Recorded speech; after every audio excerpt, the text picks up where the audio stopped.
ಅವೈಜ್ಞಾನಿಕ ಟೈಲ್ಸ್ ಅಳವಡಿಕೆಗೆ ಸಾರ್ವಜನಿಕರ ಆಕ್ರೋಶ. ಕೂಡಲೇ ಟೈಲ್ಸ್ ಬದಲಾವಣೆ ಮಾಡುವಂತೆ ಆಗ್ರಹ. ಪಟ್ಟಣದ ಸರ್ಕಾರಿ ಹಿರಿಯ ಪ್ರಾಥಮಿಕ ಶಾಲೆಯಲ್ಲಿ ಲಕ್ಷಾಂತರ ರೂಪಾಯಿ ವೆಚ್ಚದಲ್ಲಿ ಟೈಲ್ಸ್ ಅಳವಡಿಸಿರುವ ಕಾಮಗಾರಿ ನಡೆದಿದ್ದು, ಕಾಮಗಾರಿ ವಿರುದ್ಧ ಸಾರ್ವಜನಿಕರು ಆಕ್ರೋಶ ವ್ಯಕ್ತಪಡಿಸುತ್ತಿದ್ದಾರೆ.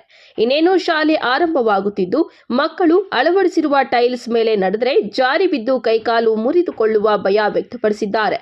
ನಡೆದಾಡುವ ಜಾಗದಲ್ಲಿ ಜಾರುವ ರೀತಿಯಲ್ಲಿ ಟೈಲ್ಸ್ ಹಾಕಿರೋದು ಯಾಕೆ ಎಂಬ ಪ್ರಶ್ನೆ ಸಾರ್ವಜನಿಕರದ್ದು. ಇನ್ನು ಶಾಲೆಯ ಮುಖ್ಯ ಶಿಕ್ಷಕರ ಕಣ್ಣ ಮುಂದೆ ಜಾರುವ ಟೈಲ್ಸ್ ಹಾಕಿದ್ರೂ ಮೌನ ವಹಿಸಿರುವ ಬಗ್ಗೆ ಅನುಮಾನವನ್ನ ವ್ಯಕ್ತಪಡಿಸಿದ್ದಾರೆ. ಈ ಸಂದರ್ಭದಲ್ಲಿ ಮಾತನಾಡಿದ ಶಾಲಾ ಅಭಿವೃದ್ಧಿ ಸಮಿತಿ ಅಧ್ಯಕ್ಷ ಚಂದನ್, ಬಡ ಮಕ್ಕಳ ಬಗ್ಗೆ ಯಾವುದೇ ಮುಂದಾಲೋಚನೆ ಮಾಡದೆ ಜಾರುವ ರೀತಿಯಲ್ಲಿ ಇರುವ ಟೈಲ್ಸ್ ಅನ್ನ ಅಳವಡಿಸಿದ್ದಾರೆ. ಇದರಿಂದ ಮಕ್ಕಳು ಬಿದ್ದು ಏನಾದರೂ ತೊಂದರೆಗಳಾದರೆ ಮುಖ್ಯ ಶಿಕ್ಷಕರು ಹೊಣೆ ಹೊತ್ತಿಕೊಳ್ಳುತ್ತಾರಾ? ನಮ್ಮ ಗಮನಕ್ಕೂ ತಿಳಿಸದೆ ಯಾಕೆ ಮುಖ್ಯ ಶಿಕ್ಷಕರು ಕೆಲಸ ಮಾಡಿಸಿದ್ದಾರೆ? ಮನೆಯೊಳಗೆ ಅಳವಡಿಸುವ ಟೈಲ್ಸ್ ಹೊರಾಂಗಣಕ್ಕೂ ಅಳವಡಿಸಿರುವುದು ಸರಿಯಲ್ಲ. ಕೂಡಲೇ ಎಲ್ಲಾ ಟೈಲ್ಸ್ಗಳನ್ನ ತೆಗೆದು ಬೇರೆ ಟೈಲ್ಸ್ ಅಳವಡಿಸಬೇಕು. ಶಿಕ್ಷಣಾಧಿಕಾರಿಗಳು ಸ್ಥಳ ಪರಿಶೀಲನೆ ಮಾಡಬೇಕು ಎಂದರು. ನನ್ನ ಹೆಸರು ಚಂದನ್ ಕುಮಾರ್ ಅಂತ ಹೇಳ್ಬಿಟ್ಟು ಸರ್ಕಾರಿ ಮಾದರಿ ಪ್ರಾಥಮಿಕ ಶಾಲೆ ಕುಶಾಲನಗರದ ಶಾಲಾ ಅಭಿವೃದ್ಧಿ ಸಮಿತಿ ಅಧ್ಯಕ್ಷ. ಏನು ಕೆಲವು ದಿನಗಳ ಹಿಂದೆ ನಮ್ಮ ಶಾಲೆಯಲ್ಲಿ ಟೈಲ್ಸ್ ಅಳವಡಿಕೆ ಮಾಡಿದ್ದಾರೆ. ಕಳೆದ ತಿಂಗಳಿನಲ್ಲಿ ಒಂದು ಟೈಲ್ಸ್ ಅಳವಡಿಕೆ ಮಾಡಿದ್ದಾರೆ. ಈಗ ಒಂದು 2-3 ತಿಂಗಳ ಹಿಂದೆ ಒಂದು 10,50,000 ರೂಪಾಯಿ ಟೆಂಡರ್ ಆಗಿ ಅಳವಡಿಸಿದರೆ 2 ವೆರಂಡಾಗಳಿಗೆ. ಕಾಮಗಾರಿ ಅದು ಅವೈಜ್ಞಾನಿಕವಾಗಿದೆ. ಅವರು ವಿಟ್ರಿಫೈಡ್ ಟೈಲ್ಸ್, ನೈಸ್ ಟೈಲ್ಸ್ನ ಹಾಕ್ಬಿಟ್ಟಿದ್ದಾರೆ ವೆರಂಡಾಗೆ.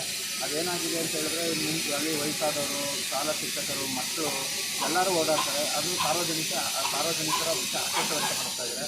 ಈ ಕಾಮಗಾರಿ ನಮ್ಮ ಗಮನಕ್ಕೆ ಸರ್ವೆ ಮಾಡಿದ್ದಾರೆ. HM ಮತ್ತು ಕಾಂಟ್ರಾಕ್ಟರ್ಗಳು ನಮ್ಮ ಗಮನಕ್ಕೆ ಬಂದಿಲ್ಲ ಈ ಕಾಮಗಾರಿ. ಮತ್ತು ಅವರು ಜವಾಬ್ದಾರಿಯಿಂದ ಮಾಡುವಾಗ ಜವಾಬ್ದಾರಿಯಿಂದ ಮಾಡಬೇಕಿತ್ತು. ಹೊರಗಡೆ ವರಂಡ ಮಳೆ ಬರ್ತಾ ಇದೆ, ಮಕ್ಕಳೆಲ್ಲ ಓಡಾಡ್ತಾರೆ, ಮಳೆ ನೀರಿಗೆ ಅದು ಜಾರುತ್ತೆ. ಈಗ ರಫ್ ಟೈಲ್ ಹಾಕಬೇಕಾಗುತ್ತೆ. ಆ್ಯಂಟಿ ಸ್ಲಿಪ್ ಅಂದರೆ ಬೀಳದಿರೋಂಥ ಟೈಲು, ನೀರು ಬೀಳದೇ ಇರೋಂಥ, ಜಾರಿ ಬೀಳದೇ ಇರೋಂಥ ಟೈಲ್ ಹಾಕಬೇಕಾಗಿತ್ತು. ಇವರು ಅದನ್ನು ಜವಾಬ್ದಾರಿಯಿಂದ ಮಾಡದೇ ಇರೋದ್ರಿಂದ ಈಗ ಜನಗಳೇನು ಪೋಷಕರು ಇರ್ಬೋದು, ಜನಗಳಿರ್ಬೋದು, ಸಾರ್ವಜನಿಕರು ಇರ್ಬೋದು, ಅವರೆಲ್ಲ ಈಗ ಆಕ್ರೋಶ ವ್ಯಕ್ತಪಡಿಸ್ತಾ ಇದ್ದಾರೆ. ನಾಳೆ ದಿನ ಏನಾರ ಮಕ್ಕಳು ಬಿದ್ದು ಅಥವಾ ಯಾರೇ ಬಿದ್ದು ಹೆಚ್ಚು ಕಮ್ಮಿ ಆದರೆ ಅದರ ಜವಾಬ್ದಾರಿ ಯಾರು ತಗೊಳ್ತಾರೆ, HM ತಗೊಳ್ತಾರ ಅಂತೆಲ್ಲ ಮಾತುಗಳು ಕೇಳಿ ಬರ್ತಾ ಇದೆ. ಅದಕ್ಕಾಗಿ ಈ ಥರ ಕಾಮಗಾರಿ ಆಗಿರೋದ್ರಿಂದ ಮುಂದಿನ ದಿನಗಳಿಂದ ನಾವು ಶಿಕ್ಷಣ ಇಲಾಖೆ ಗಮನಕ್ಕೆ ತಂದು ಅದನ್ನ ಸರಿಪಡಿಸೋ ಕೆಲಸ ಮಾಡಬೇಕು ಅಂತ ಈ ಮೂಲಕ ಕೇಳ್ಕೊಳ್ತಾರೆ.